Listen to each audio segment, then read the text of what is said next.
As a kid, did you ever dream of becoming a professional race car driver, but maybe it was too expensive or always seemed out of reach?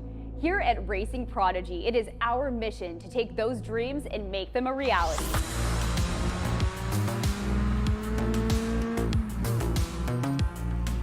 You too can be just like Jeff Gordon, Lewis Hamilton, Max Verstappen, some of the greatest drivers ever, and be a part of a world where real-life racing and motorsport opportunities are available to everyone. That world is now here. Here at Racing Prodigy, we provide real-world racing opportunities to those with grit and skill who may otherwise never be discovered. Thanks to esports competition, a new insight has been found. The skill set of virtual racing transfers to real race cars and tracks. Gamers and sim racers have proven that they can race real race cars against the professionals and win. It's now time for the world's first E2 Real Sports League, taking esports competitors to real-life racing competitions. Prodigy Racing League is here to offer aspiring real-world race car drivers the opportunity to compete across multiple gaming platforms to earn titles and coveted Prodigy passes. These golden tickets of motorsports allow you access to trips that are fully paid for you to train, learn, and even compete at Prodigy Week, our real-world racing academy held at Atlanta Motorsports Park in November. It is our goal and vision to draft the first class of racers from those who compete at Prodigy Week to fill the grid for our inaugural series to debut in 2024. We can only achieve our vision together, so join us today to test your skills, earn your spot at Prodigy Week, and enjoy the thrill of racing. Racing Prodigy, where dreams become a reality.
We are less than 2 months away from Prodigy Week, and today the search continues for the next recipient of a Prodigy Pass. For the very first time, the Prodigy Racing League lands on RaceRoom, and today at the Hockenheim Ring, we'll find out who comes out on top in 2 semi-finals to set the grid for tomorrow's final activities. Hello everyone, welcome to RaceSpot TV. My name is Arjuna Kankipati, delighted to be alongside Joey Tebben as we get ourselves underway for 2 exciting and short races. Joey, what a blast that we've had so far. 4 Prodigy passes have already been handed out. 4 sim racers are going to the Atlanta Motorsports Park at the end of October to showcase their talent in a radical and that fantastic facility. But 4 is not enough. We've got to get a couple more there. We've got to get a full field in here. We've already had Gustavo Ariel from the Toyota GR86 Cup. We had Lawrence Beertons from the karts, Kane Halliburton last week, or about a month ago actually, and David Dalton Jr. joining the fray, but we're going to crown one more here. Formula 4 machinery at the Hockenheim Ring here on RaceRoom. It's a difficult combination. It's a fast combination with those long straights and those heavy drafting vehicles, and it's going to be just as action-packed as any event ever has been. And of course, this is a platform that has seen so many drivers try to make that virtual to reality step, and so it's great to see the Prodigy Racing League land up here as well. Of course, it all started with the time attack qualifiers as ever, open to the public and ran for 2 weeks, where the top 40 progressed to today's 2 semi-finals. Of course, tomorrow, the fastest 20 of them will do battle on the Sunday. The winner not just walking away with a Prodigy pass, but as well the Grid by SimLab Porsche 911 RSR Sim Racing steering wheel. Second place does win an Aztec Invicta Sim Racing pedal, brake and throttle to maybe give them some more speed in future PRL tournaments. And third gets one of the brand new SimLab GT1 Pro Sim Racing cockpits as well. One of those things so important to have the stability underneath you as we get ourselves underway. Let's talk about that format though, Joey, because the grids for today's semi-finals ordered by the time attack qualifiers. Indeed it is. So qualifying is always important. That's going to set the grid, but racing is going to be important. Move your way forward through the field here. Make sure you're advancing in the top 10. Right now we've got 18 cars in the field for this split. Only the top 10 move on. Correct myself. I didn't mean qualifying grid. I meant car numbers were initially ordered by the time attack qualifiers, and we'll talk you through those rankings very quickly. They're out there for qualifying right now. This is the section of track where I think we're going to be talking most about, Joey. The long run into the, let's say, best passing opportunity, but also the most opportunity for chaos. Yeah, it's a great passing opportunity. It's also a very dangerous passing opportunity, especially on lap 1 with how tight it is. In every type of car you take to this track, when you turn into that hairpin, it's almost hand over hand. So you're trying to make a turn in a parking garage. It's so difficult. And then you instantly have to be back on the throttle here for a little bit of a long straight, then a high-speed kink, flat out through there. Then you're back into the heavy braking zone, into this stadium section. There's 2 very long straights at this track. Turn 1's not the best passing opportunity, but there's plenty of places to pass at Hockenheim. One thing that, speaking with the drivers before, they were saying is you really want to avoid locking those tires, and so we're going to see drivers shifting the brake bias back. It also does mean you can brake potentially a little bit more differently in how you can approach that braking phase into the corner. This is that tricky final sector where even the likes of Sebastian Vettel have shown that you can get things wrong and slide off in what is a slippery section of the track, not just when through these very final section of corners you can find yourself too wide and on to the drag strip. Currently at the very top of the qualifying standings, it's a driver with plenty of F1 esports experience, Michael Romanidis, with a 1:42.998, the only driver to have broken in to the 42s. We'll see if Krippner's going to be able to improve, but jumping up into second now is Jan van der Heide. And look at how close those times are. 1/10 of a second between the top 3, barely a second separating the entire top 16 so far. It's incredibly close. It was incredibly close in the time attack between the top 40 drivers who actually advanced to this event in the first place, and it's only going to be just as close in the final 5 minutes of qualifying here. For those of you who were with us in the previous event, Michael Romanidis was actually very successful. Could have been the driver who got that Prodigy pass, was very aggressive, didn't work out for him though, had an incident, ended up at the back of the field. He's here for try number 2. Max Pfeiffer, not here with us in that last event though. He's trying to go 1 for 1 in Prodigy events. I think Romanidis has been around for now 3 of our Prodigy Racing League semi-finals. Of course, was part of both the iRacing competitions. We had a slightly different community joining us for the SK Racing X30 Miami Cup. And of course, Lawrence Bertens was the Prodigy Pass winner there. And we saw some of those competitors as well in the Prodigy Search Selection Show just a week or so ago, because that's where David Dalton Jr. got his chance to head to Atlanta Motorsports Park. The top 500 in the time attack qualifiers, Joey, are invited to submit a video application, a resume if you will, about why they deserve to be a Prodigy Pass recipient. And our judges, who last time were Arava, sim racing influencer, and Linus Lundqvist, now a NTT IndyCar Series drivers, sift through those applications to find the one that receives a Prodigy Pass. They're pretty good people with an eye for talent. If they're picking you, you know you've done a pretty good job, but you might think it's a battle of racing drivers to get a real-life racing seat. Why isn't it just all about speed? Well, I think everybody knows that racing in the real world, making a career out of racing, is not just about being fast. It's about being marketable. It's about knowing how to talk to people. It's about doing business. So having to do a little bit of networking, a little bit of business, a little bit of a job application of sorts with that video application. It's another important part of making a career in racing if you want to do that from the sim to real pipeline. Absolutely, and as you see a couple more drivers head to the line and instantly reset back to the start of another flying attempt. Von der Heyde's been pipped from second by Lucas Muller. I saw Moritz Lohner, former team manager, former, I guess, founder of Door Esports, jumping in to support some of his counterparts. The one thing that I do look at, seeing a lot of these names, aren't just repeat drivers from previous Prodigy Racing League tournaments, Joey, but I'm also seeing some of the very best on RaceRoom here today, which is really interesting to see. The mix that you have of the returning faces and RaceRoom's finest. And it tells you that across every simulator, the best drivers are still going to rise to the top. Whether it's Von der Heyde, who's been successful in iRacing and R-Factor in RaceRoom, he's rising to the top. Romanitas is rising to the top in the second sim in 2 tournaments so far. Lucas Muller as well. A fast driver's a fast driver, whether they're in iRacing, whether they're in RaceRoom, or for that matter, whether they're in sim racing or whether they're in real life. We still got 3 odd minutes left to go in this session. As you see, Lucas Muller in the orange Tatuus F4 head to the line. Does not find himself an improvement, and he is only the second driver to have ducked down into that 142 bracket. Joey mentioned about a 1/10 of a second splitting the top 5, but looking down all the way to 18th position, only 1.4 seconds through the field in a car that has a lot of draft, and so that's going to mean plenty of passing opportunities, but qualifying still going to be important as Romanitas heads through the first corner, bumpy on the outside, and sets himself up for another flyer. And putting yourself up front is going to be very important, but in these cars, at a track like this, where on lap 1, everybody's going to be very close, coming into the hairpin, you see Ivan Drovasekov driving through right now, you honestly might want to be second or third coming into lap 1, coming onto that back straight for the first time, because you're going to get the full effect of the draft. These cars are comparatively not very fast compared to some other open wheelers. They've got fairly big wings for the power to weight ratio. They get huge drafts, and you can get huge runs into that hairpin. So if I'm Muller, Von der Heyde, or even Drovasekov right now, I'm not too unhappy with not being on pole, because I know I'm going to get that draft on lap 1, and I know I'm probably going to make a dive on lap 1. I think the other thing to remember is top 10 from today's semi-finals advance to tomorrow's final. So there is a little bit of importance just getting yourself into a comfortable spot in the top 10, but with the type of racing that we're going to expect, if we don't see a breakaway, drivers maybe 6th on back are going to find themselves under a bit of pressure. Out of the final corner comes the Swiss driver, 5th gear and rising, and pumps himself up into 4th, and a pretty impressive time with the pressure now starting to mount. Final attempt surely starting to drop.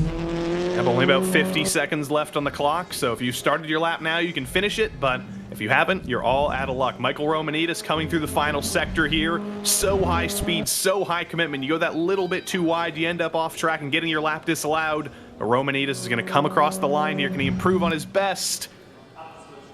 No, he cannot. 2/10 off. Lucas Muller also runs the line, another driver with no improvement, and yes, qualifying still underway, the session not officially in the books, but here's a provisional look at the order as they run, and you can see it's 1.5 seconds that splits first from 18th spot, but crucially in that bubble, 6th on through 15th or so. It's only about 0.6 of a second that splits Leonard Krippner from Ewan Baker, and so I think we are going to see plenty of fighting. 2 drivers into the 142s, Romanitas and Muller, with a bit of a statement, Joey, to start off today's tournament.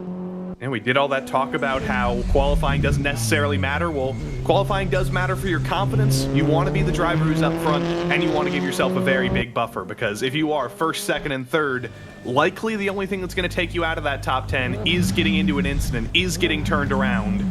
We got to start thinking about people like Matt Caruana down in 8th, though. Basically everybody from him down to 18th, they're on the bubble. That's where a huge, huge battle's going to be going on. Well, that is qualifying done and dusted, and Michael Romanitas has grabbed pole position, exactly what he would have wanted to do. Came into this tournament as the #1 seed, the fastest in those time attack qualifiers. They are seeded in odds and evens, so 1, 3, 5, 7, and continuing are in this first semi-final. 2, 4, 6, and continuing are in the second semi-final, and so that's now set our qualifying grid. Quick thanks before we continue to roll on to all of those that make this Prodigy Racing League possible, of course, starting with our great friends at SimLab and Grid Engineering, who help provide some of the physical hardware for the drivers who will be winning. Of course, today's winner, not just receiving a Prodigy pass, but that Grid by SimLab Porsche 911 RSR officially licensed steering wheel, and of course Aztec SimSport, who have provided so much in terms of their wheelbases, but also in our Prodigy selection committee, the Invicta quick release adapter to our third place finisher. So thank you to both of them for their support of this virtual to real pipeline. 30 seconds to go, Joey. How are you feeling? How are the drivers feeling right now? I mean, I'd say we're both feeling pretty equal right now. We're both feeling tense, we're both feeling nervous, and we're both feeling very, very excited to get this race underway. We've had all the time attacks, we've had all the practice, all the qualifying. Everybody does just want to get into racing because they're all racing drivers. They're not qualifying drivers, they're not practice drivers, they're not test drivers, they are racing drivers, and they want to race, and that's where the best action comes from. And I can't wait to see who moves into the top 10. I can't wait to see if we can get 18th to 10th for Michael Ferrans from the back of the field. There's so many possibilities, and I don't think we can even bother predicting because we don't know what's going to happen. Whether you're watching on RaceBot TV, on the Racing Prodigy YouTube channel, where you should jump and subscribe because that's where our Prodigy Search Selection shows get showcased, or on the RaceRoom channels, we are delighted to have you along for this latest tournament in the Prodigy Racing League. We're ready to hand out what will be an exciting 5th Prodigy Pass, just 50 or so days away from landing at the Atlanta Motorsports Park for Prodigy Week to showcase what sim racers can do in the real world. As mentioned, Michael Romanidis is going to take us away at the very front of the field. I mean, Joey, the drivers sit there, standing start, ready to file in towards turn number 1. What are we going to need to do? Or what are the drivers going to need to do on the start of this race? They're going to need to keep it clean into turn 1. How many times in the past in races at Hockenheim have we seen people get overly aggressive into turn 1, send it in, make wheel-to-wheel contact, and somebody ends up going flipping into the asphalt runoff? It's all about patience. It's all about waiting for that backstretch. That's the best passing opportunity. The lights will build, and we are ready to go here on RaceRoom for the next tournament in the Prodigy Racing League. Formula 4s at Hockenheim are a go. Great drop from the front for Michael Romanidis, but instantly challenges for second as we funnel into the fast right-hander. Tidy start through the field, though, as we work our way into the first actual braking zone. A couple of cars will run their way wide, but Romanidis from Von der Hayden, Muller, Drovasekov, Mrak, and then Krippner dive onto the brakes for the very first time of asking. Very savvy, very smart from everybody. Clean through turn 1, clean through turn 2, clean through the fast left-hander at turn 3, and now this is where things get intense. Von der Hayden about 4 tenths behind Michael Romanidis. Is that going to be too far to actually go for a dive into the hairpin? I think it is. Didn't get the run out of turn 2 he needed. He's going to need to stay close with him and see if he can go for a shot the next time around, but from 4th on back, that's where the battle's going on. We're about to see a dive into the hairpin from Krippner on Mrak. And I think you've got to watch out inside of the cutoff line for the top 10. Swap back underneath for Krippner, who's able to swoop on through into 5th spot. Whitford's up to 8th as well. Pfeiffer's dropped a couple down to 9th, and they're really starting to cost each other some time. Cannot afford to lose the draft of those in front. Into the Mercedes-Benz arena. A couple of sends to the inside, and now trying to hold on. Mrak trying to get back up underneath of Whitford. This is exactly what 1 through 4 love to see from Romanidis to Drovasekov. They see 1.1 seconds back to Krippner, and even bigger of a gap back to all of these guys, to Caruana, to Whitford, to Mrak. Those top 4 want to be safe. They don't want to be fighting with these guys. They want to continue pulling away. And all these guys deeper in the field want to move their way forward. They're getting aggressive. It's a trade-off, though, when you lose that much time. And now Mrak, who started a little bit further ahead in the field, he's right on that bubble. He's only got a 2-position buffer. Remember, we started with a standing start, so maybe tires a little bit cooled down. Gerhard a little bit squirrely through the penultimate corner, loses ground to Nej in 11th spot. And of course, the cutoff line, 10th and above, advance to tomorrow's finals. 1 lap in the books in a 25-minute semi-final. Romanidis, Von der Hayden, Muller, and Drovasekov surely clear of those behind. The question is for Krippner, Caruana, are they going to be able to work together? For some of these drivers further back, how aggressive do they want to be in starting to dice their way on forward? Mihai Nej, very successful RaceRoom driver in his own right, very successful in the Romanian sim racing scene. We don't often talk about that, but it's very active, very popular. Season 1 champion, a rookie in his first season ever, so you know he's got a lot of skills. We do see the perspective of him in his room there. nicely painted. I like the yellow and blue, and I like the dive into the hairpin on Lofaro. A little bit of contact, though. It turns Pfeiffer around. Race Control's going to have a lovely view of that one. You can see the hands in the head there from a driver who knows a mistake was made. Pfeiffer's the one that bears the brunt of it and now drops to the very tail end of the field. And surely you'd think that Gerhard's in a pretty good spot. Let's not forget the very first Prodigy Racing League tournament semi-final action came to a close and we thought we had our grid set, but no, Race Control had to intervene and a driver got promoted in place of another driver getting demoted. And that's such an easy mistake to make. You want to get aggressive into that hairpin, outbrake whoever's in front of you, and he did successfully do that on Lofaro, but unfortunately there was another car on the apex there of Pfeiffer. And both of the drivers who were initially part of that battle survived, and poor old Max Pfeiffer just sits here thinking, what in the world happened? And I'm very unhappy right now, but he's got to stick with it. He's still only 7 spots out of the top 10. There could very well be more drama and more action that promotes him forward, and he's not giving up. He's still out there. Krippner is right now the driver that I think will give a bit of confidence to those in the bubble that they have not totally lost the trough. 1.5 off the back of the top 4 that continue to ride in line as they swoop their way once again through this long left-hander into the heavy braking zone that presents so many opportunities. You can also see on the left side some of the movers and shakers and just how some of the drivers have lost out. What do we know, Joey? If you're inside the top 4, you're comfortable. You're probably not going to make too many moves. Yeah, you're comfortable, but they're racing drivers. They like to make moves. They like to win races, and that's how you get some confidence in the final tomorrow. If you're second here, you know, that's great. You're advancing. You're going to start in the top 4 on the grid, but you're still second. You're not putting the fear into the eyes of the driver in front of you. If you're Van der Heyde and you can pass Romanitas here, the steely focus of both of them on the left, on the right of your screen there, you can put a little bit more fear in them. You could be a bigger challenger tomorrow. Van der Heyde is not happy to fight for second right now. He is happy to wait for a little bit longer with 20 minutes left in the race. Maybe he'll wait until the last couple laps to actually go for a move. I've just noted as well on our timing screen that there are a couple of drivers, in fact almost half the field, that have popped up as invalid lap times on the last trip around, which I think likely means the extension of track limits, which at a track like this with a lot of tarmac runoff is something that is always bound to be a hot button talking point. Top 4 continue to see the 1.5 second margin to Caruana and Whitvet hold relatively steady.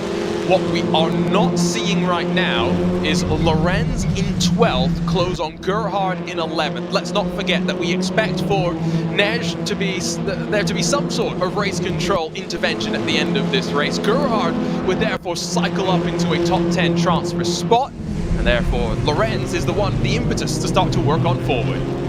It's hard to do when you're on your own, especially when you have 2 cars drafting in front of you. They can kind of leapfrog each other and move forward, a little bit like a NASCAR super speedway in a way, moving forward, using each other as help. But a little bit further ahead, Krippner and Caruana, I mentioned that they were losing the draft already in lap 1. On lap 1, they lost the top 4. Well, they're going to fight even more and start to bring in the likes of Whitfoot and Marak and Lofaro as they fight for 5th. Yep, of course, they can't, like we were talking about with Nej earlier, don't want to get in contact with one another and cost each other penalties, but at the same time you can already see with the move being made and Caruana now up into 5th, what was once 1.5 seconds is now larger than 2 seconds. This is not Indianapolis. You cannot swap back and forth and close on those in front. No, you have to be a lot more calculating, and Matt Caruana, just like we were saying for Michael Romanitas, a driver that we've seen repeatedly in the Prodigy Racing League, had qualified for the very first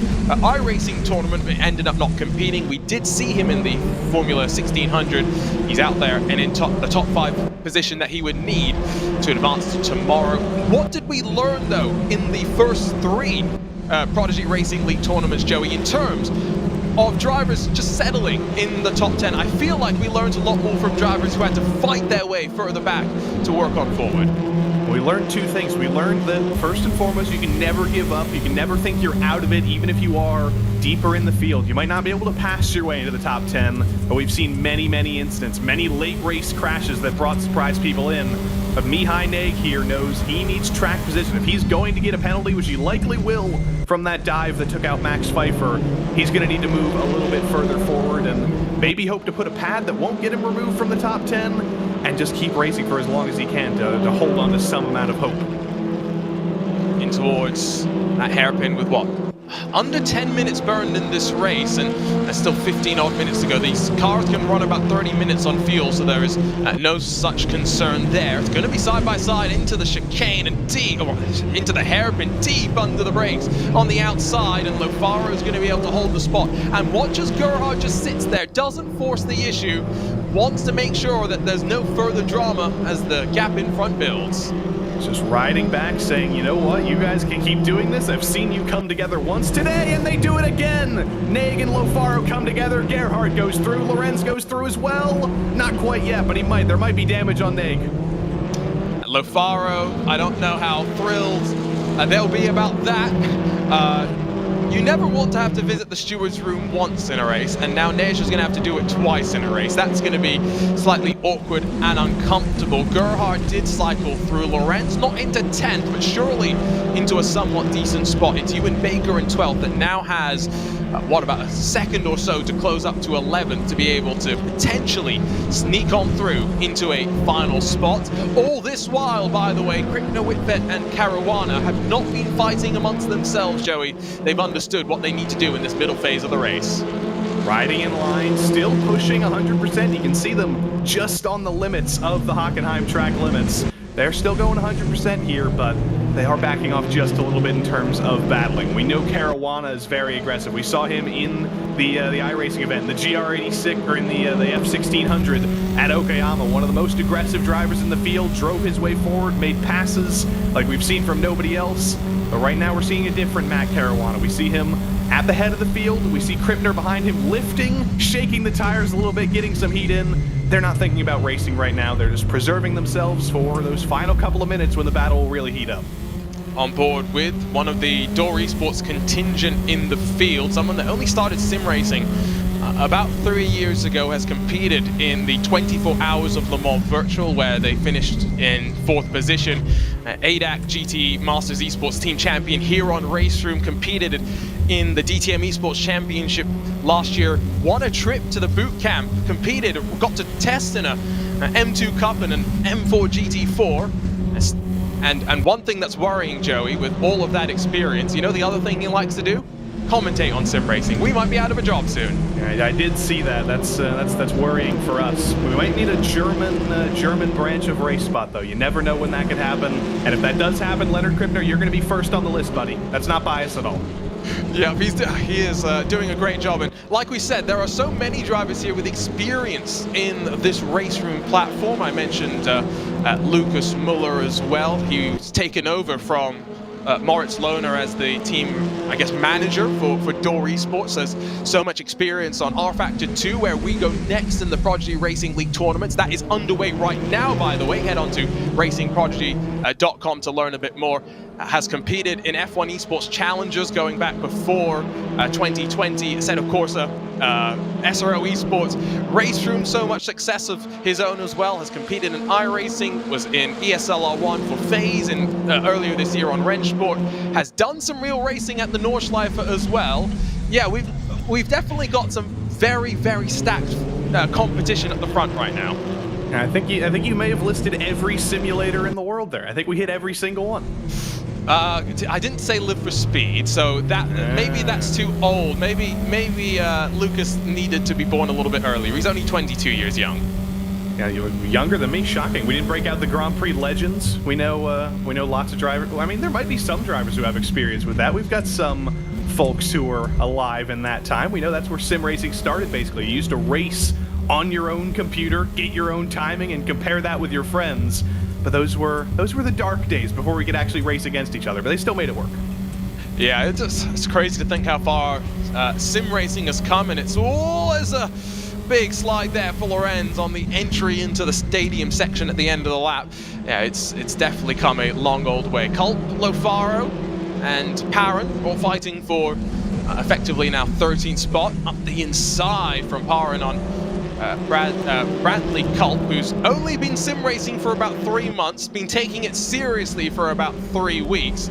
Gotta say, someone who's only been doing it for such a short amount of time, as Culp gets off into that drag strip where it is very, very loose, it's not doing too bad, all things considered.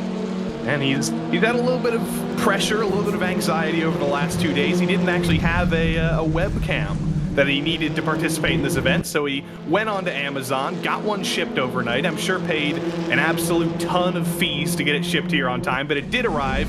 He's in the event, and you can see that he's very, very happy to be in this event for the first time, and the pressure from Max Pfeiffer behind, though, it's about to be very culpable.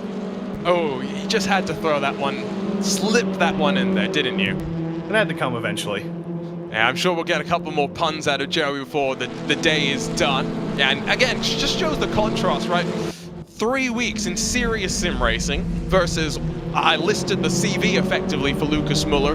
Michael Romanidis, he's part of Koana Sims Esport, maybe the biggest team in all of sim racing, and goes back with F1 Esports to their in-person days. So, yeah, this is what the Prodigy Racing League is about, giving drivers the opportunities that maybe they would not have had in the real world, and so we get the experience and the inexperience, both trying to use sim racing at that as the bridge to the next level. Speaking of bridges, by the way, Matt Caruana not going to be the bridge between the lead breakaway and the peloton behind. Krippner's been able to get in front. The gap now between 4th and 5th, a large 3 full seconds. Unfortunately for the British driver, Matt Caruana, London Bridge has very much fallen down. It's not up anymore. It is 3 seconds. It is growing and growing and growing, and it's a fight for 5th right now, which isn't the worst thing in the world. It's a fight for 5th, 6th, and 7th. They've got a little bit of a gap back to Gerhardt with Marak behind as well, so they're not going to be happy. They're going to be starting a little bit deeper in the field in the 10ths, the 12ths, the 14ths tomorrow, but they will most likely be in the field for the final if they don't come into each other, if they don't take each other out, and they've got 10 more minutes to not do that. Still seeing a few invalid lap times being reported on the timing, which does continue to show that these drivers are pushing as hard as they can, and with the draft being broken, that is why we are seeing maybe the lap time deviation between the 1st and 2nd. Pat Caruana very much under pressure from Whitford as they cycle out of that hairpin once again. You can see Max almost being able to hold on to the tail end of the draft here, and these are all drivers that would feel confident in holding on to top 10 spots. The only issue will be if you, as we've seen on a couple of occasions before today, get involved with drama that sees you spun around. Yeah, but I would not be surprised if we haven't seen the last incident so far today. I think all these guys are hoping that it doesn't happen to them either, though. Matt Caruana, by the way, only 17 years old. We talk about difference in experience, difference in age for that matter. He's 17. We've got another driver in the field who's, I believe, in the 40s. So you've got generations of drivers. That's what we love about sim racing as a whole. It's not something where you necessarily lose a ton of skill as you get older. You do lose reaction time. You do lose a little bit of the physical ability, but you can compete in sim racing, whether you're 13 years old, like I know some drivers started at about 7, or whether you're 75. I know a guy in sim racing who still races at 75, still competitive. Anybody can do it. Hey, at Racebot, we cover a league here for 60 plus. It is called 60 plus Racing Adventures. It is wonderful. The community that you can also find here. I will also just say, you're talking about the diversity in the field that we have. Going to the first of our Prodigy Search selection shows. 20 drivers, of course, selected from the first 2 Prodigy Racing League tournaments. 3 of those drivers had racing licenses. 5 didn't have driver's licenses. We had 11 different countries. The youngest driver was 14 years old, Davidish Vishkayesh, and then the oldest, 46 years old. There was a big difference, and let's not forget, we have 2 more Prodigy Search selection shows coming up. One for the previous iRacing tournament. The top 500 will be whittled down to 20, and then from this RaceRoom tournament, as well as from the next R-Factor tournament, both the top 500 get their chance as well. They'll be combined into the top 20 in effect, and 2 more Prodigy passes will be handed down from there. Yeah, bad news for fans of Brantley Culp. We saw him battling with Max Pfeiffer a little bit earlier. It appears he's met his demise at the back of the field. He's out of the race. That's our first actual DNF of the night which is surprising, seeing some of the contact we've had so far. But Brantley Culp is out. We'll see. Hopefully, we'll see him in another event in the future. But hopefully, he enjoyed his first time, and it's just the start of many, many more events in the future for him. Could still have his chance in the Prodigy Search Selection show. We'll have to wait and see. Clambering over the curb on the exit of turn number 1 once again, Michael Romanidis feeling enough of the pressure to duck back and forth and almost try and break a bit of the draft on the short run in towards turn number 2. Now filtering again through the left, carrying that momentum down. I think these drivers recognize that there's no value in fighting too much here. And I almost wonder if this is a benefit for the drivers sitting behind. Because going into tomorrow's race, Joey, it's very easy to run by yourself in clean air. You know what's a lot more difficult to do? Run with plenty of dirty air. Exactly. They're doing a lot of studying, doing a lot of chasing, and we saw some big differences in the final of the previous tournament and the semifinals. We had some absolutely dominant winners who were basically untouchable in the semifinals at Okayama on iRacing. But then once they got into the finals, they actually had to battle with each other. It was a clash of the titans, and they clashed a little bit too hard. And the top drivers from the semifinals were not the top drivers in the finals. So we could see a very similar thing after this event, and we could see some of these guys who have been in fourth doing a lot of studying, doing a lot of being careful. They could be the ones who end up on top at the end of it all. Even Krippner, who's going to start in the top 10 if he stays where he is right now. He might be out of it in this semifinal, but everybody's going to be in it once the final comes around. And again, just remember, even though top 40 advance to the semifinals, there's only one Prodigy pass up for grabs. There's a look at the driver is heading through that final corner up towards the front. I believe that's, excuse me, this is not the front. This is Leonard Krippner and Matt Caruana, excuse me, who heading through that opening corner now. You can see slightly different backgrounds, but similar setup. They both seem to have triple screens wrapped around them. Let's not forget that hardware does not make the driver. Talent can make up for a lack of hardware, but as my sim rig behind me proves as it gathers dust, Joey, lack of talent cannot make up for all the hardware in the world. That is very true. How many times have we seen those photos of like Ty Majeski on a laptop in a hotel room with a 10-year-old sim wheel? Anybody can do it. You can be competitive no matter what equipment you have, but these guys have been successful for long enough that they've determined that having the best equipment is kind of what they need to do if they want to further their career in sim racing. But you see the sigh from Matt Caruana there as they go through the hairpin. He wanted to make that move around the outside, but that's an almost impossible move. You have to be so much further ahead to go around the outside of the hairpin at Hockenheim, and he is getting a little bit frustrated because he knows he has to wait basically a whole nother lap to get another chance. Caruana, I'm not sure how much experience Caruana has on platforms outside of iRacing. Commentated on him, or seen him in a decent number of series there, but showing his versatility and maybe in a car as well, that and a type of race that encourages the drivers to be able to switch a bit more easy. There's draft that's involved and keeps you a little bit closer. Caruana and Whitford maybe closer than they'd like, making contact and getting very squirrely in that final sector. But with 4 minutes to go, I believe that these drivers are running up on, is it 3 or 4 laps to go? It'll be 3 laps to go with the time that Romanidis crossed the line. Laps are about 1:45 or so, so 3 laps to go for everybody in the field. It's going to be a 16-lap race. So keep that in your mind for when the next race comes around, because we'll actually have a number. Drivers will know that if it gets around to lap 15 or so, they've waited a little bit too long and they're going to need to start battling. And all these guys are definitely starting. You see Whitford in that orange Formula 4 car behind Matt Caruana in the gray in the draft, but it's a little bit of a double draft. He's not going to be able to peek to the inside. We're actually up towards the front now. It's Lucas Muller who's up the inside of Von der Heide. Room given, move made as well as they funnel out into the Mercedes-Benz arena. I don't think there was really much of a fight put up there, and Romanidis has built up that advantage as they now cycle into the heavy braking zone before the left. The This is what Romanitas wants to see, the battle behind, but that was Muller making the move on Van der Heyde, and they're still arguing as they go into this middle sector. It's switchbacks, it's left and then right. You're on the inside one corner, you're on the outside for another, and look at Dravosekov in fourth. He was behind this battle by about a second, just barely holding on to the draft, and suddenly one side-by-side moment, and he's back in it for the podium, back in it for potentially a top 5 start in the final tomorrow.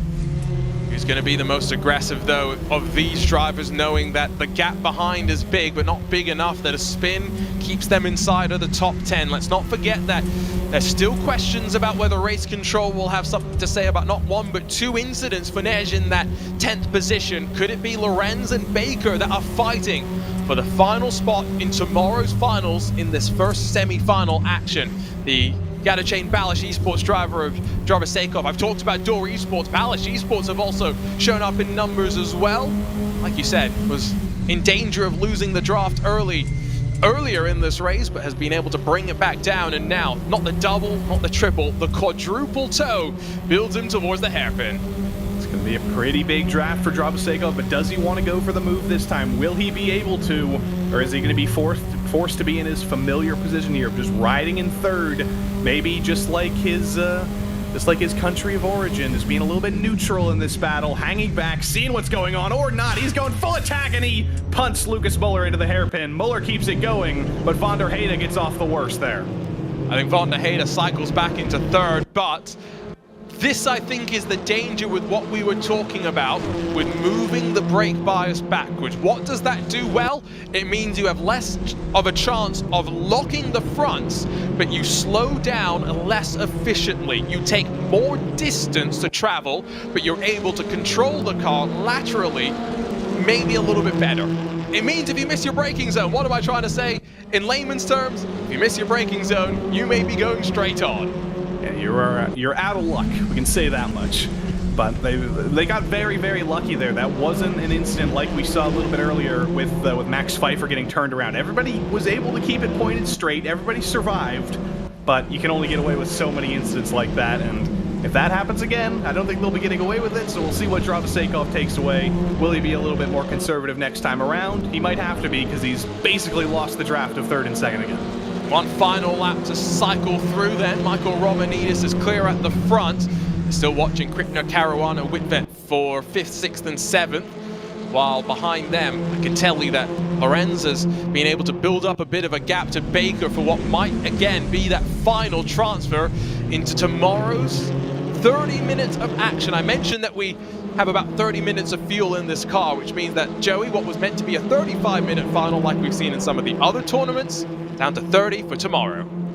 It'll be high intensity, a little bit shorter. Got to make your moves when you can, but there was a possibility if you went a little bit longer than 30 minutes, you would have had to put fuel in the car, but that does not happen in Formula 4 racing in the real world, so we're going to go realistic, and it's a realistic battle with Van der Heyde and Muller still going at it. They're not scared by Dravosekov behind him. They're interlocking wheels coming into the flat-out left right-hander. They may not realize it's the final lap of the race, apparently. Van der Heyde's back to second, but with Muller trying to squeeze on the inside. Outside switches back to inside, and as they fight for second, Romanidis breaks away at the front. Van der Heyde has still got the momentum, but around the outside, can Muller hang on into the final sector? Into the stadium section, into turn 12 here. It's so hard to go side by side. It's so hard to stick it around the outside. But Van der Heyde in that gray, silver, and orange car, forced to back out of it. He's got to stay in third. And I think if Muller can hang on for 2 more corners, he's got second. Well, it was fastest in the time attack qualifiers, fastest in qualifying, and then dominance in the race. Michael Romanidis barely breaks a sweat in the semi-finals of the 4th Prodigy Racing League tournament. This Formula 4 at RaceRoom, no match for Romanidis.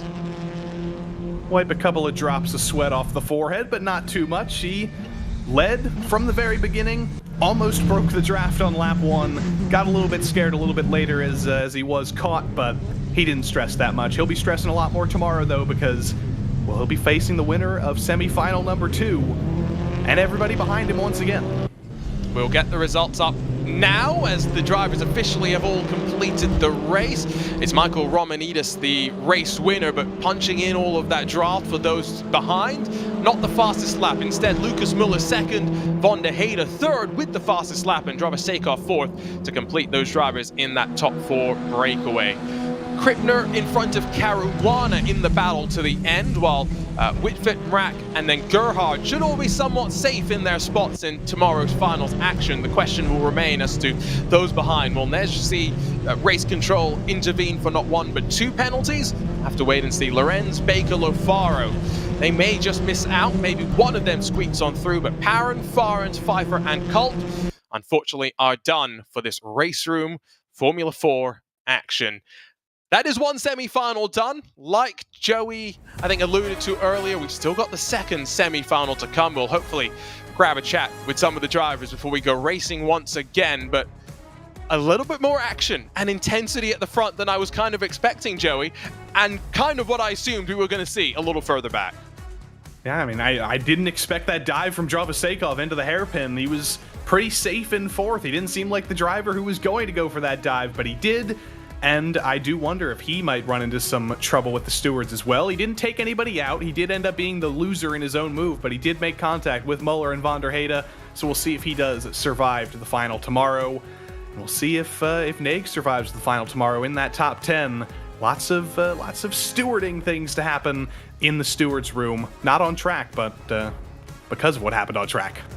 For those that were watching, they can judge relatively how many laps to expect, when they're going to need to really push it in the closing stages of the second semi-final. What else do you think they will have been watching? Do you think they will have noted some of the drivers really running that brake bias pretty rearwards, and some of the mistakes that we saw as a result of that?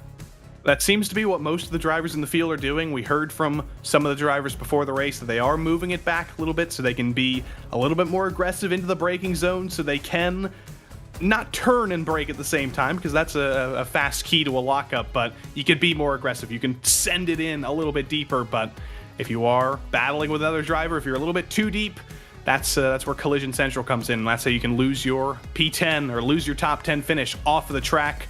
I think everybody's going to be thinking, we can be a little bit more conservative. We don't need to make any contact, but we know we can definitely race.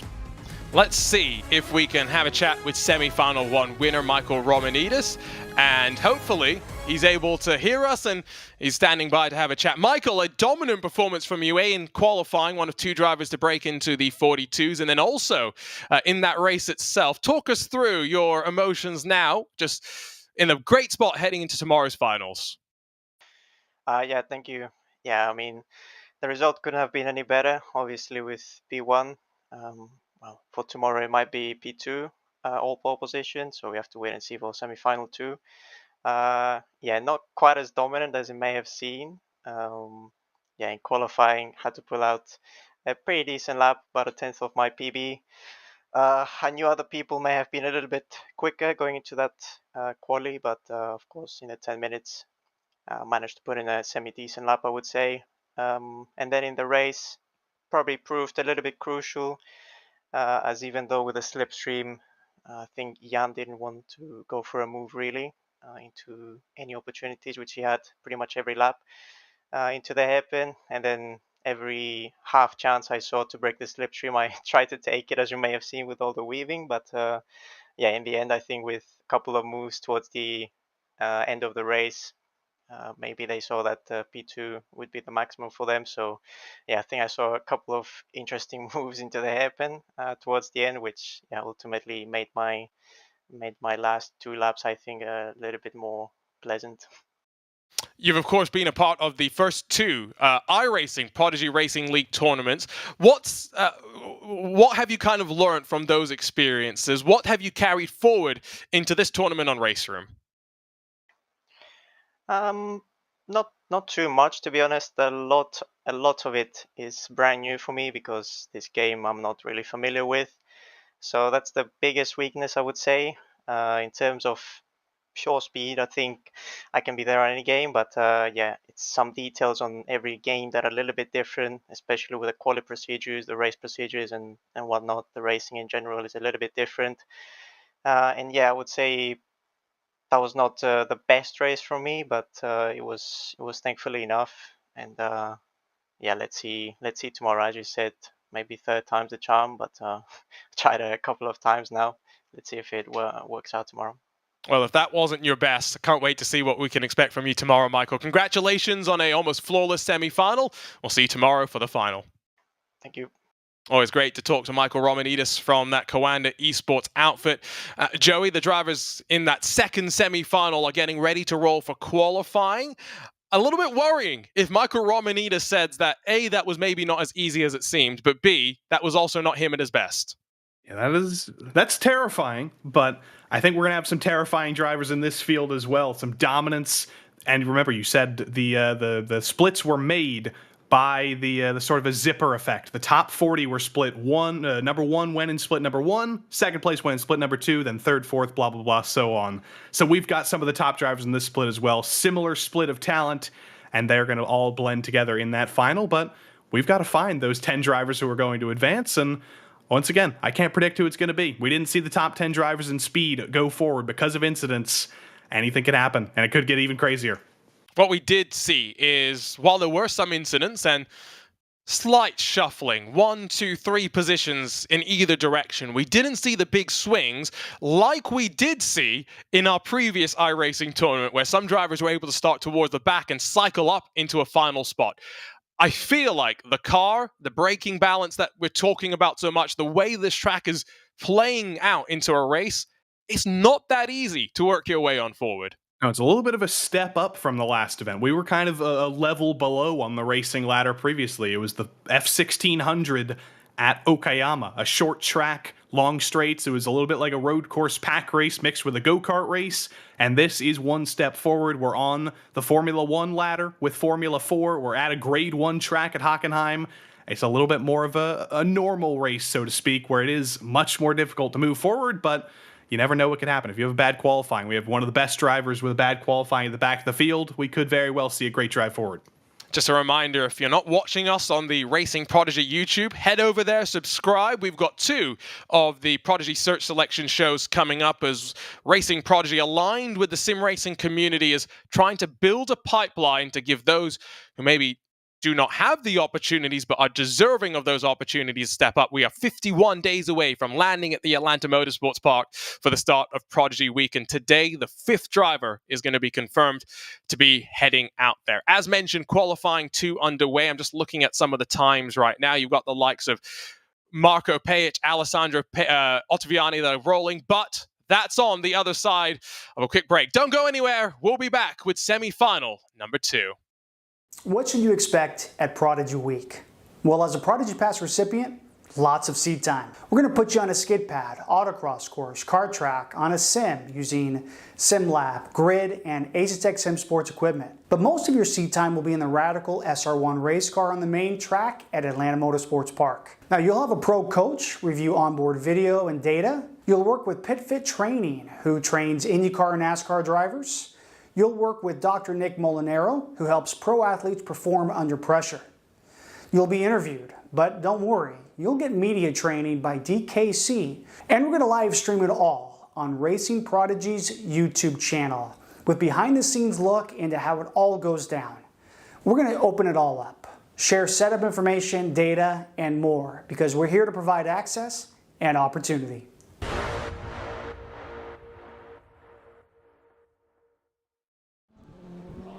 And that's a preview of what waits for the drivers that win a Prodigy Pass, that land at the Atlanta Motorsports Park. And of course, there are big plans into 2024, a second Prodigy Week. If that's the goal, is to have a second Prodigy Week with hopefully a Prodigy draft to select 50 racers from the Prodigy Week Parts 1 and 2 to head into a real-world racing series. These are the big goals of the Prodigy Racing League, and of course, the sim racing community is coming along for the ride. Pejic currently on top in qualifying, which is almost halfway through already. We ride around Hockenheim and cycle through turn number 1.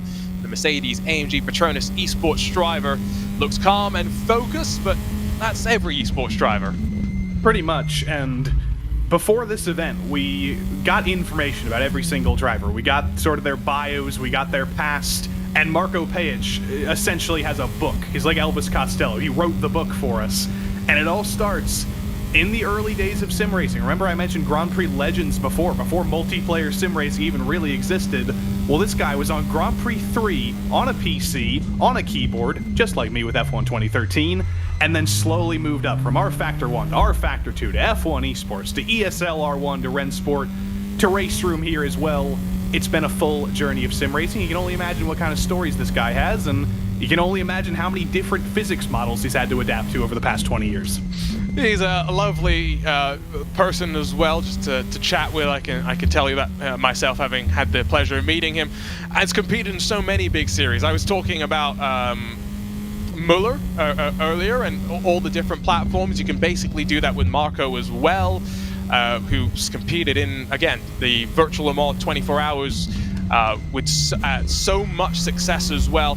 ADAC GT Masters, to touch on RaceRoom for a second, that's where he used his speed, but not his equipment. He was when he was racing on a T300, a wobbly wheel stand, a single screen on a desk, where he was able to show some of his real potential, and Marco currently doing that in qualifying as well. Currently faster than what we saw in the first of the qualifying session, although having said that, we again have two drivers that have broken into the 142s.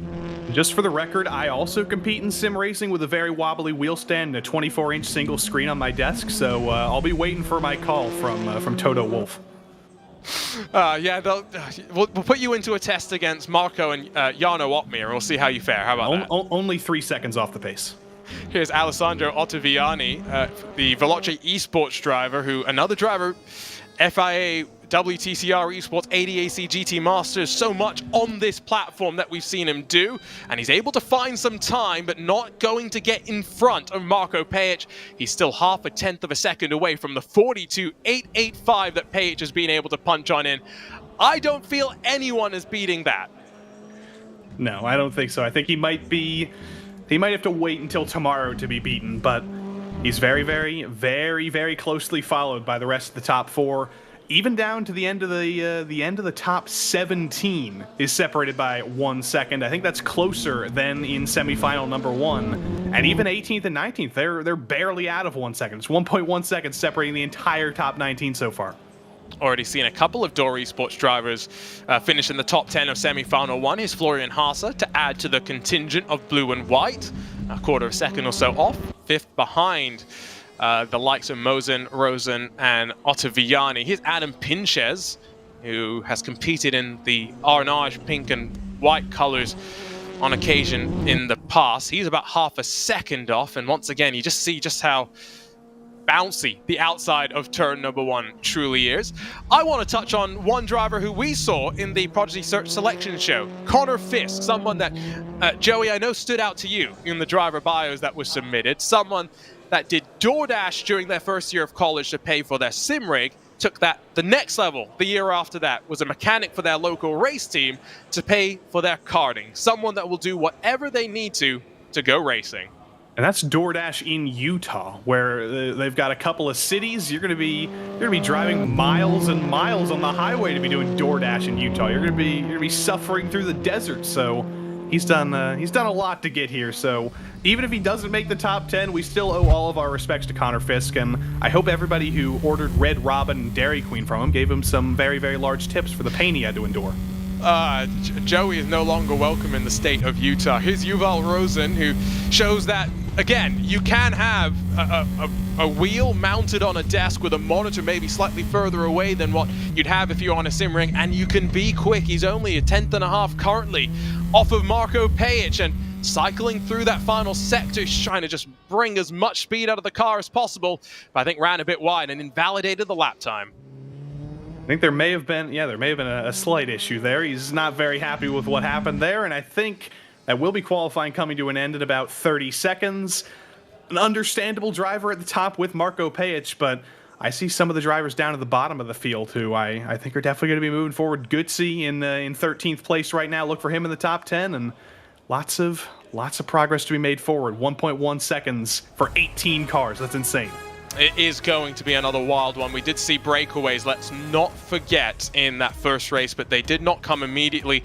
It did take a bit of time. As that qualifying session officially is now in the books. Unfortunately for Yuval Rosen, what happened there was technical issues. We'll see if he's going to be able to get that sorted in time to be able to join the field. But it is going to be Marco Pajic and then Alessandro Ottaviani on the front row. That is an experienced grid of esports drivers. Then Richard Marin, Alex Mosin, Florian Haase, Adam Pinches, Ivan Fornes, Kilian Gietz, and then Alexander Gronwald and Connor Fisk round out your top 10. There's Rosen, who I think is still trying to figure out what's going on. Can he get it fixed in time? Setting up a mobile hotspot. Doesn't look too thrilled right now, that's for sure. It looks like he's got his phone out to set up a mobile hotspot because it was a technical issue with his internet, I believe. So maybe he's going all out, or he's just chatting in Discord to tell people what's happening. But he's going all out. He wants to be here. All of these drivers want to be here. They have fought their way in through the time attack qualifiers, where only the top 40 make it into the semi-finals, and now with 70 seconds to warm up before they build to a standing start, and another 25 minutes of racing. Boy, did that first one set the expectations high. 4-car breakaway at the very front, and given the margins in qualifying, I feel like we should touch on something that came into effect in the previous iRacing tournament, Joey. The position you finish in the race determines what row you start in the finals. However, which side of the row, aka if you start in front of the other driver on the row, is determined by who has the fastest lap during your race. Exactly. It's mathematical, it's somewhat complicated, but it's something to consider. If you are even the race leader, can you set a faster lap than Michael Romanidis did in the previous race? If you're Marco Pajic and you are going to win this race, can you take pole instead of him? You do want that extra position because it's not like a rolling start where you are side by side directly. It doesn't necessarily matter that much if you're on the inside or the outside. These are staggered grid slots. It's the same grid you see in every standing start at Hockenheim from F1 on down. There's about 100 feet differentiating whether you're on the inside or the outside coming into turn 1. And we saw in the last race that starting in second seemed to be a bit of a disadvantage on the dirtier side of the track potentially. And so again, just run you down through the starting grid as the drivers get ready to get themselves on the formation, focused up towards the lights. It's going to be Pajic from Ottaviani on the front row, Richard Marin, Alex Mosin, Florian Haase, Adam Pinches, Ivan Fornes, Kilian Gietz, Alexander Grunwald, Connor Fisk. That's the top 10. Those are the drivers that we believe should be in a relatively comfortable position. Daniel Parvan, Julian Fox, Leonard Goetze, Roland Bozo, Max Nares, Istvan Tietz, Nathan Saxon, and Farouk Udoe. And there are the drivers. We get a great look at them in their rigs and getting focused up. Different emotions, a thumbs up from some. Joey, they're ready to go. They're all ready to go, and they know what time it is. It's Hock o'clock right about now. It's Hocken time. And they're preparing in all their own special ways. Some in VR, some with headsets, some using the generic Apple headphones like I am as well. It's Hock o'clock. Let's do it. Semi-final 1 saw Michael Romanidis dominate. What do we have with 25 more minutes thrown up onto the board and the green flag in the air for semi-final 2 of this Prodigy Racing League Formula 4 tournament on RaceRoom. Great start once again inside of the top 3, but 3 wide for 4th. One driver runs out wide, but safely we cycle through. Marin, Haase, and Pinches. That's the order for 3rd, 4th, and 5th. Onto the brakes for the first time of asking. Still 3 wide, this time for 5th position. This time it's chaos on the opening lap, and we're not even up to the hairpin. 3 by 3 down the back stretch now. They've resolved it just a little bit. 2 by 2 now, as Pinches does hang on to the top of the train. Mosin, Gietz, Grunwald, Fornes, Parvan. They're all in the fight as well, and critically, even though they ran 3 wide for about the entire first sector, they're still in draft range of Florian Haase up ahead, of Marine up ahead. This could be a train all the way down the field if we don't lose some drivers to the hairpin as we almost did in the background. And that was looking rearwards from Pinches, so they got through safely. This is that top 10 cutoff area. Of note, I do not see Rossell on that left side of the screen, and so I do. He's down in 12th position, was able to get it sorted in the nick of time, but definitely not where he would have wanted to be. This is the danger area, though, in effect, Joey, the top 10. It is. It's a bubble. You see, I think that might have been Rosen almost getting into the wall on the exit of that large curb there of turn 11. But everybody's still clean. Everybody's still pointing forward. There's a lot of drama in those opening quarters, but it seems like everything's been resolved for now. Now we can start to get into the racing rhythm. Now we can start to get into maybe some separation and some packs. As I got jump scared there. That was not a real spin. Florian Haase is still very much still pointed straight.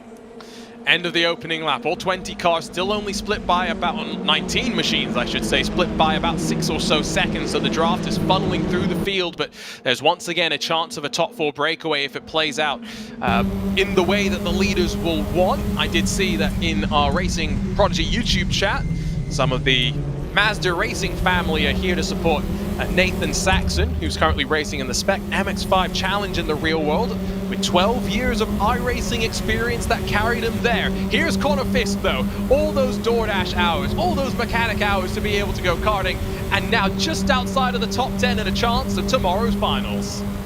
In the draft of Parvan, pulls to the inside, not late enough on the brakes, though, to make that move work. Gonna stay in P11 for the moment. Parvan's a little bit wide, little bit of contact made, and he's actually gonna make the move as Parvan goes around. And that was unfortunate for Parvan, who drops down to the tail end. I think was able to gather it up, but not before slipping to 19th spot. Connor Fisk now the one with the magnifying glass from Race Control as Goetze swoops up and underneath, then through to the top 10. Pair of orange cars doing battle. Fisk backs out, and then you do see Rosen in that white car right behind. Could the fall of Fisk be even further? Could he have some damage from that contact with Parvan that turned him around? It didn't seem like especially large contact, but you make one incident, they start to stack up very quickly. And see them pushing the limits of the track on the exit of that very slippery final sector now. Out of the final corner with still Pejic, Ottaviani and Marin Haase split by only 1.2 seconds and now 1.7 or so back to 5th position. It's starting to seem a little bit like deja vu up towards the front in terms of what we are seeing here. The thing now if you're Connor Fisk is you can't let what has happened dent your confidence too much because Race Control will have their say. You just have to finish as best as you can. Got to keep racing, still 21 minutes to go. You never know what can happen, but I think we know what's about to happen right now. You've got Yuval Rosen right behind Fisk. He's getting a double draft here from both Fisk and Goetze, and you know he's going to be aggressive. He had a scare before the race even started with some technical issues. He got back in the session just in time, and he is getting aggressive around the outside in the hairpin. He's going to outbrake Fisk around the outside, but he's too late. He's going to have to switch it back and try and get the run on exit. Interlocking wheels, and I think he's just about made it work. Still side by side, but he's going to have the inside coming into turn 9. Oh, beautifully done. That's respect shown on both sides as well to allow that move to play out nicely. And the swap around happens, and Rosen puts the technical issues behind, and now almost gets tagged from behind. But onto the anchors just in the nick of time for Fisk. Did see Ottaviani and Marin swapping around for second. Marco Pejic has started to build a bit of a buffer at the front as Fisk gets very wild and loose with the exit curve. Just runs himself that little bit too far beyond the racing surface. Goetze, by the way, in his notes to us, Joey, called himself the personification of a Monaco merchant. Now, I think that means that he needs to get a few more sims that have Monaco on them, because he feels confident that if we go there, he's up towards the front. You never know if the Prodigy committee's thinking about that. Could we have the Monaco Masters in the future? You never know. We've got so many simulators. We've got so many drivers who would love to race at Monaco. I'm here for it. Monaco Masters 2024. That's my endorsement right there. Joey just wants the chaos. That's really what I'm feeling right now. Turn 2, Rosen trying to set up this long run. You can see Goetze trying to get on the power earlier. That carried him a bit wide and now tightens the left-hand cut back onto the straightaway. Rosen's in the draft. Now starting to build upwards of 200 kilometers an hour as we build up the revs in through 5th gear. Still only at 5,500 RPM. It's not like these are screaming beasts of engines. Rosen gonna back out of this one now. As you see, a little bit more squirrely up in front. They are starting to trip over one another. Grunwald, Pinches, and Greach in the middle of all this as they head up towards the 2nd sector. They're starting to lose track of those in front. It's getting crazy, but that is Pinches at the head of the train, Guit behind in that gray and teal car, and then Grunwald third in line. Hard to differentiate some cars sometimes, but these are very, very easy to line up next to each other. Pinches in the head of the train. He's good. He survived. He survived the middle sector. That was intense stuff. He's good for a couple more corners until we get onto the front stretch again. Another look at some of those webcams, and interesting to see some of the distractions behind the sim racers. We got some LED disco themed things going on there. Does seem a little bit dark though, so clearly some drivers who like to have a little bit of darkness when they go racing find the environment that works for them. As we head to the line to complete the fourth lap of racing, fifth lap underway for Marco Pajic at the front. The gap is now half a second between him and Ottaviani. I think those top four are now all a little bit more separated out than anything that we saw from the top four in semi-final one. There's been some nice stratification up front. That's going to be good news for all those drivers. It might not be good news for their enjoyment right now. They're probably pretty frustrated that they're not able to move forward, but if they can all stay safe and maybe not make contact like we saw in the previous race in the top four, they should be all good. But it's kicking off again here a little bit further back. Guit, Grunwald still going at it into the hairpin. Killian on the inside later on the brakes, though. He's able to hang on, but more coming in. That's Fornes. He's going to join a fifth car in this battle now. I think we saw also a bit of a half send from Rosen on Götze once again, so they are starting to dice a bit more, and they're in danger of each losing track of the groups in front. For Rosen, Götze and Fisk, they are 2 seconds back from this train that we're watching right now. You can see visibly just a short blast, and there's 3 distinct battle packs that we have right now. Fornes tucked in behind. Take a look at the Spaniard who's doing the classic sim racer lead. He is. It adds a couple of extra tenths if you pretend. You never know. And he's got the wood wall behind him as well. He's combining technology and the rustic background. He's straight out of a home economics magazine. Put him in Better Homes and Gardens for that. But he's looking forward. He's moved forward. And he's kind of the surprise addition to this battle. I wouldn't be surprised to see him up in P6 before too long. He is chasing down Grunwald and Guit, and even Pinches if he can get by these guys.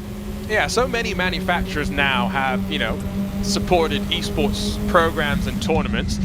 Fornes has been competing in the Lamborghini Esports Real Race competition, where he was a finalist on Assetto Corsa Competizione, so was apparently not far had a chance to be pretty close to being a charging bull.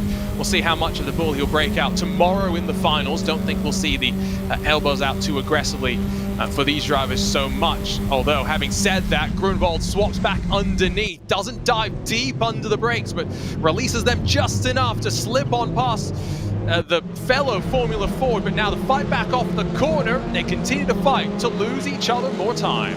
Yeah, Adam Pinches is running away right now. He's going to be fighting for 5th before too long. But these guys still side by side here into turn 8. It's very, very tight through there, but Grunwald makes it work around the outside. He does get clear of Guit. He's up ahead into P7 right now, but I think we might see Killian in the draft again as he peeked to the inside of turn 11. No, he doesn't. He's got to stay behind. Figures things out for the time being. Leonard Götze is up 4 positions so far in this race, amongst some of the bigger movers that we've seen in semi-final action to have worked forward from outside of finals contention into a qualification spot. There's still 15 odd minutes to go, and these drivers are going to be caught, you'd think, by the 3 behind that just continue to get closer and closer. Heading off to the line once again. I feel like the fact that we have a 30-minute race rather than 35 minutes, Joey, means, like you said, in the gap between the 2 semi-finals, shorter race, less time to make moves, but it also means less unknown, because tires maybe aren't such a consideration in this Formula 4 as Rosen tries to build up to get past Götze, but they are going to have 5 more minutes left to run rather than 10. Makes it a little bit easier. You're going to be going a little bit longer, though. You're going to be wearing the tires a little bit more. You're going to be feeling the pressure a little bit more, even though it is just a sprint race of 30 minutes. So you might not be adding the full 10 minutes, but you do still have to add a little bit of extra time to keep that focus, stay in the zone. Rosen's in the zone, into the hairpin, little bit of a lockup on the inside, but doesn't matter too much. A little bit of a hip check to Goodsey on the outside, but Rosen's in shape right now. He's got the inside of the flat out turn 7, but it's not over. Goodsey's going to be on the inside into the stadium section. He's got a great view to the fans of the Sen from the inside to hold on to the position. Connor Fisk not going to try and get back underneath Rosen through this little battle. All that's done is drag them a couple more tenths off the 3 that they were chasing down. It's great to be able to see this sort of fighting right now, but with, of course, Connor Fisk already in race control's eye, Rosen will maybe not be too concerned from behind. It'll be full focus in front. Another half look to the inside, and pressure fell. Goetze runs wide. Door left open. Rosen up into the top 10. Whoa, little bit of contact through the final sector. This is not a place you want to go side by side, but Rosen and Goetze are making it work. And Goetze does get that position back against all odds. Well done, well fought back. And Rosen's got deja vu now. He's got to do the same thing over again, likely on the back straight. You can just see how squirrely, how uncomfortable it must be in those cars as they hit the floor, hit the curb, running out wide out through turn number 1. Once again, trying to just tuck tight out of turn 2. This time, Rosen not getting as good a run. He's not as close onto the back of Goetze as he was a lap ago, but once again with the draft, Fisk even closer as well. It's going to be a slingshot to the inside. We saw a big pinch under braking from Rosen last time, and Goetze's not going to give him the chance. He'll pinch, and a little bit deeper into the braking zone. We'll try and hold the outside. I think there may have been a little bit of contact further ahead as well. Mosen has fallen down the order with Florian Haase. I think they may have gotten into each other as Goetze and Rosen have resolved things here for just a moment. It's not going to be a long moment. Things are starting to break up in the top 5. Yeah, I think you're right. And Mosen, Marin have been joined by Haase and Pinches in what could now be a rather interesting fight for the 3rd, 4th, 5th, and 6th rows in tomorrow's starting grid for the finals. Let's not forget the finishing position today in a semi-final dictates which row you will start on tomorrow's racing. 12 minutes though left to run at the front. This is that little gaggle that we were mentioning. Ottaviani and Pajic have just now 1 and 2 to squabble amongst themselves, but it's 4 for 3rd on back. You have to wonder, is there a little bit of damage, whether it's to the Pride, whether it's to the cars for Mosen and Haase? Could they maybe continue to fall? Could this just be the start of maybe even falling out of the top 10 for drivers who seemed absolutely destined to be starting in the top 10 on the grid? They've got 10 more minutes to resolve that, but this battle still refuses to be resolved. I don't think it'll ever be resolved. I think we're going to see these guys side by side for probably the next 10 minutes, because every single lap, it's Rosen gets by, Goetze gets back by, and Connor Fisk is just along for the ride as we get the perfect on board to watch what's about to happen for the 3rd lap in a row. Yeah, Connor Fisk is operating as our camera operator for today's action as we look forward at those in front. Rosen still very much on the wheel to the inside, trying to get alongside. Definitely some contact between the two. Goetze swoops back to the outside, trying to open up the entry into the corner, but Rosen tries to run him out of room. Out of the hairpin once again. It's a drag race. Rosen's got a bit more momentum, and a car slow in front. The 81, I believe, trying to get out of the way. Some heavy damage. I think that's a lapped car, though. So no, it's Grunwald. That's Grunwald from the top 10. Heavy suspension damage. He's out. And so something happened in that second gaggle. Mosen, Haase, Marin, Pinches that has seen Grunwald drop out of a final spot and down to the pit lane with 10 minutes to go. Arvan's out as well. He was out a little bit earlier, though, I think. And that's bad luck. We didn't see many actual DNFs in semifinal number 1. We saw some contact, we saw some incidents, but we didn't see much in terms of race-ending damage. So that must have been a very, very big incident to take Grunwald out of things. And now suddenly, Rosen and Goodsey are both safe in the top 10, and Connor Fisk might have to start getting a little bit more aggressive to at least get P10 on the track for the moment. Again, on track, I think that's the important distinction. What will race control have to say about the moment that we had in the early stages? Bit sideways out of the opening corner, lost some momentum, and I think under pressure potentially from Bozo on the outside, who definitely is trying to commit and pinch. Fisk swoops out wide and brings the car back under control, but with momentum lost, and now trying to defend from not just Bozo, but Tatuus as well. Yeah, this is about to get tough for Connor Fisk because he's got two people behind him who are hungry to get by him.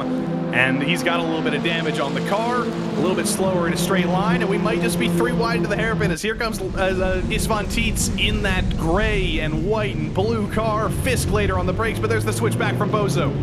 Beautifully executed, but is it going to give the position come the next corner, trying to clear himself, and now Bozo finally able to do so.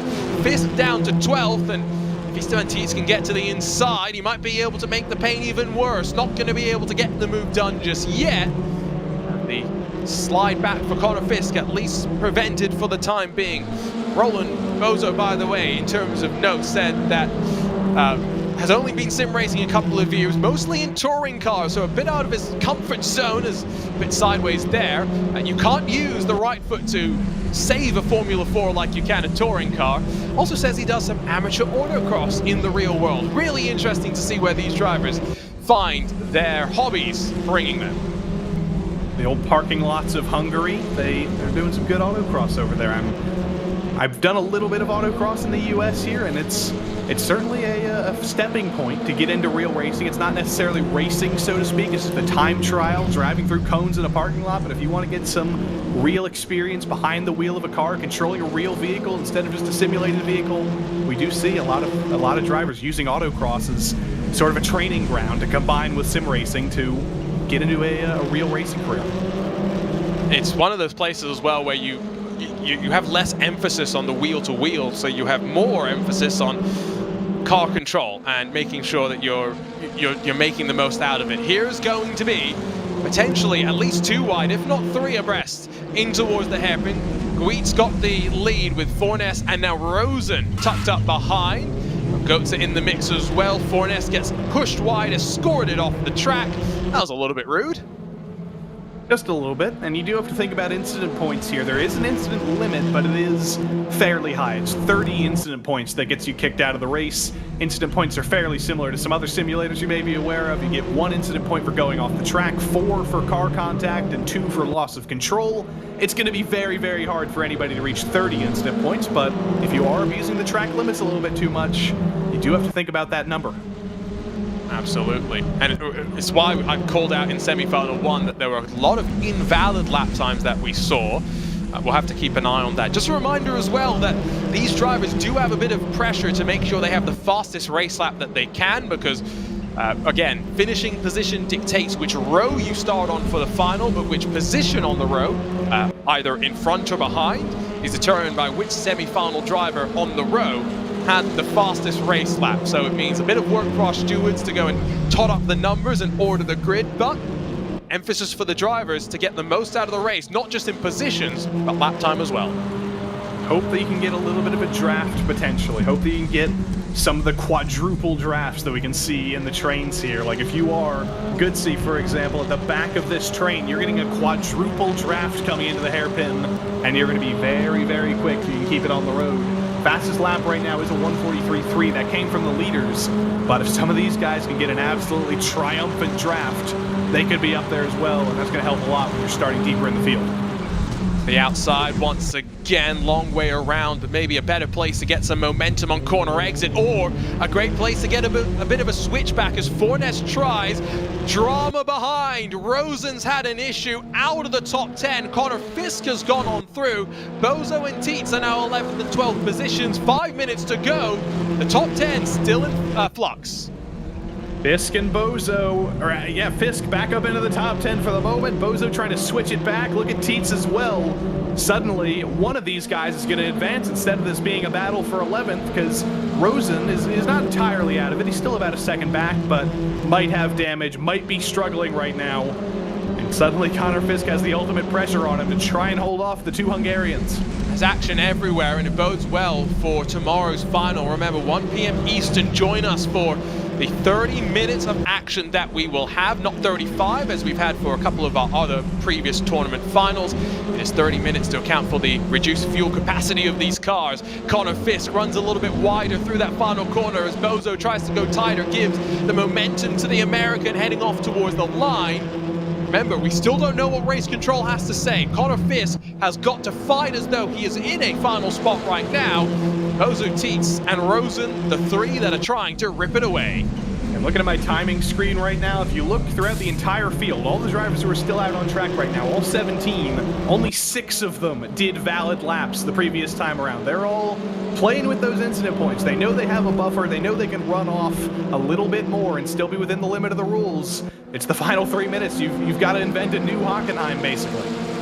You can see Haase and Pinches swapping around constantly for third, but the focus must be here, just outside of the top 10, where Bozo's still working. Oh. Here comes Tatuus up the inside, swoops past Bozo after the contact, and now 6 positions gained. Can Tatuus get that 1 extra spot and slide into the finals? And there's 2 drivers who we haven't really talked about in the battle now. Nathan Saxon, the Mazda Master, and Fox as well. They're all in this. It's a 5-car battle for 1 spot. It's a 6-car battle for 1 spot. Connor Fisk does hold on there, but there was a ton of contact behind. That tells you how aggressive all these guys are going to be as we take 2 laps to go at the line. There is no holds barred right now. It is everything on the line. No prizes today either. It is just about getting into the final, giving yourself a chance to be able to fight for the Prodigy Pass, that the winner will receive a trip to the Atlanta Motorsports Park to showcase their talent in the real world, not just behind the wheel of the car, but they'll be tested in terms of their fitness, their mental capacity, and all those things that the racing drivers need. Tatuus makes a little bit of a mistake, slides wide, drops to 12th spot in front of Nathan Saxon for the time being, but it's now once again Rosen that's on the offense with the top 10 in his sights. It's going to become very, very hard for these guys now as they spent a lot of time battling for 11th and 12th and 13th through that final sector. They didn't spend a lot of time battling for 10th. Connor Fisk is pulling away. He's got a buffer that's basically the entirety of the draft range back to Rosen. Rosen's not going to be close enough to go for a dive into the hairpin. He's going to have to wait for the final sector and hope that he can get 1 more shot in the final corners. We're going to get 2 laps to go, including the one that we are on. Marco Page and Ottaviani still 1 and 2, not forcing each other, just running the lap times that they need to do to be starting inside the front 2 rows in tomorrow's action. Into the hairpin, inside of the top 10. No switch arounds this time by. It's all about the build, all about the setup for that very final lap, where you ideally don't want to be the car at the very front of the order. You want to be the car maybe 2nd or 3rd in line. The car getting the slingshot into the braking zones. That's what you would want, but if you are Connor Fisk, you're happy right now. You've got a little bit of a buffer. You've still got 0.5 of a second now, 0.6 of a second now as they exit onto this short straight parallel with the drag strip. Rosen's not closing up enough. He needs to get closer. He needs a fantastic run through the 3rd sector here.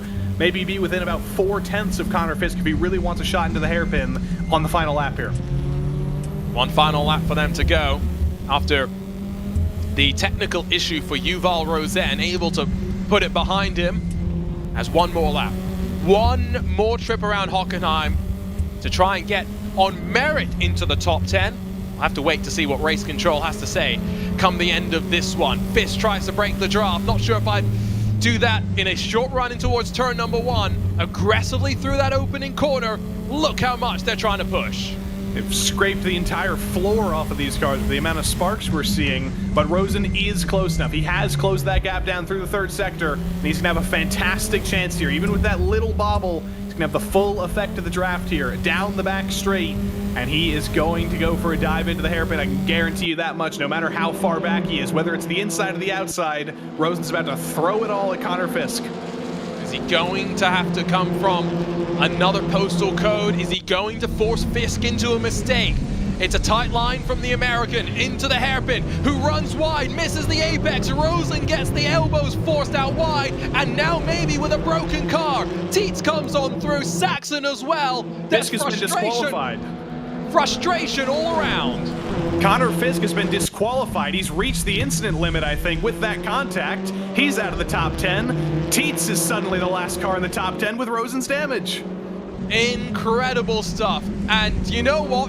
While that's all been happening, Marco Page, Alessandro Ottaviani, as calm as you'd like at the front. Semi-final 2 sees two drivers with a calm, trouble-free race advance on forward to tomorrow's final of the Prodigy Racing League Formula 4 tournament on RaceRoom.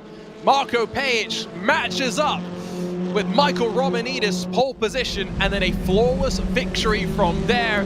The drama's not done and dusted just yet though. A drag race to the line, but Esteban Tietz does enough to hold on to a top 10 finish. You're gonna have to remind me where Esteban Tietz started, but I'm pretty sure he started all the way at the back of the field in 18th or 19th. What a drive forward for him to advance here against all odds.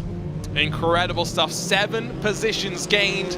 There's the unofficial race results, we should say, because Race Control has not had their say just yet. Page, the race winner, and with the fastest lap. That is likely to see him grab the pole position for tomorrow's final. We'll get confirmation for you come 1 p.m. Eastern tomorrow when we go live for the final. Ottaviani, Haase, Pinches, Mosin, Marin, Fornes, Guit, Goetze, and then Tietz, the top 10. They should all have done enough to be in tomorrow's fight, to be a part of the battle for a Prodigy pass. We'll hopefully grab a word with Marco Page in a few moments' time, but Joey, another 2 semi-finals done. We've got our breaths, we've got our voices, fortunately, but if that second semi-final was anything to go by, boy, is tomorrow going to be something. You can speak for yourself, Arjuna. I've already lost my voice. But it's going to be incredible tomorrow because it's a similar dynamic to what we saw in the previous event. It's a dominant driver in semifinal 1 who wins the race. It's a dominant winner in semifinal number 2. And now suddenly, it's dominance versus dominance. It's a clash of the titans. Somebody's got to be the best of the best of the best. And that is where drama happens. And that's where we'll more than likely see a lot of drivers who weren't necessarily fighting for the win tonight suddenly feeling more of the pressure, getting more aggressive, and they're going to be in the battle for the win as well. It's anybody's chance in the top 20. Well, I tell you what, Marco Page has had a pretty busy week, I'm sure, preparing for another round of ESL R1 the past couple of days, and now today making sure he was ready to go for the semi-final action. Let's chat with semi-final 2 winner and see if we can learn a little bit more about what happened up there towards the front. Marco, congratulations on semi-final 2 victory. We were watching a lot of fighting further back in the field. It looked a lot calmer for you up towards the front. Yeah. I wouldn't say calm, because Ottaviani was pushing me all the way. He really made me sweat, so I really needed to work for it. But yeah, it was just about enough. We were always trading lap times, it was always in my slipstream, so it was tough. But yeah, I managed to get the win. I just mentioned for the viewers that you had some ESL R1 competition in the past couple of days that you've been preparing hard for as well. For those that maybe are not so into the world of sim racing or maybe new to our world, talk to them about the challenges of preparing for 2 competitions at a high level on 2 very different sims and 2 very different cars. Oh, it's very difficult because you need to adapt. Every sim is different, so you need to adapt to what the sim needs you to do. Like, tire models are different, and the way you're driving, also completely different cars. F4 compared to GT3 cars, so you really need to reset every single time you jump into another sim. And but I think it's a good trait to have, to be able to adapt to different cars, which is my goal. And I made it work today, and hopefully tomorrow as well. What do you think you're going to need to be able to do tomorrow to win that Prodigy pass? You'll be on the front row with Michael Romanidis, plenty of strong drivers, but we haven't really seen too much fighting up towards the front just yet. Yeah, I think most of the drivers just took it easy. We know that you can't really break away with these close gaps at the front. As long as you're within half a second, you'll get a slipstream. So it's very tough to break away, especially when everyone is within a couple of hundreds. And yeah, it's going to be tough tomorrow. It's going to be decided on the final lap, I think. And yeah, I'm looking forward to it. I like the sound of that as well. Settled on the final lap. Marco, congratulations on a great semi-final performance. We'll see you tomorrow for the finals. Thank you very much. Always great to chat with the Mercedes-AMG Petronas esports driver Marco Page. And Joey, he said it wasn't calm. Michael Romanidis said the very same thing. And I think both will make a claim that today we did not see the best from the both of them. However, tomorrow, when we battle out there for 30 minutes, the Prodigy pass on the line for just one driver, hopefully they show up with the best they've got to give. And only hope, and we don't even have to hope. We know that they will. I can probably imagine that both of those drivers are going to be doing some extra practice in the next 24 hours, make sure they're absolutely in the zone, and making sure that when they get to tomorrow, they don't crumble under the pressure now that everybody's together, and it's one of them too. I think they both want it to be them, but they don't want anybody else to break up that battle. They want it to be Titan versus Titan, Romanidis versus Pajic. That's probably not going to happen, though. We're going to have some surprises. The other thing just to remember is even though we only took 20 drivers today to tomorrow's final, the top 500 from the time attack qualifiers get a second chance through the Prodigy search selection. We'll have another committee come together for the iRacing tournament that we just ran with the Formula 1600. A second search committee comes together for this RaceRoom tournament and the tournament on R Factor, which is underway right now. You can enter for free by going to racingprodigy.com. Even if you're not going to be the fastest on that sim, Joey, it's a great chance to show the judges what you're all about and to impress them some other ways. It's always worth a shot. You never know if you're going to make it if you don't give it a shot. So even if you don't think you're the top of the top or even top 20, you might just be good enough. You might surprise yourself. It's always worth a shot. So go up there. I'm sure the link is up there or down there or over there or somewhere, but you'll find it. Just don't click on my face. That's okay. Yeah, don't do that. For now, it's time to say goodbye, but don't forget 1 p.m. Eastern. We return to the same places, RaceBot TV, Racing Prodigy's YouTube channel, and to the RaceRoom channels for the finals of this RaceRoom Prodigy Racing League tournament. The Hockenheim Formula 4 with Formula 4 has already delivered so much action, and tomorrow will be no different. Don't forget to stay connected to the latest comings and goings in the build-up to Prodigy Week. Make sure to follow Racing Prodigy across of social media. Final Prodigy passes for the first Prodigy week are being handed out in the next couple of weeks. For the entire team behind the scenes, for everyone at RaceBot, for Connery Maddock on production, for Joey Tebben, alongside myself, Arjuna Kankipati, thank you so much for joining us. We'll see you tomorrow to send another driver to the Atlanta Motorsports Park to show what sim racers can do in the real world.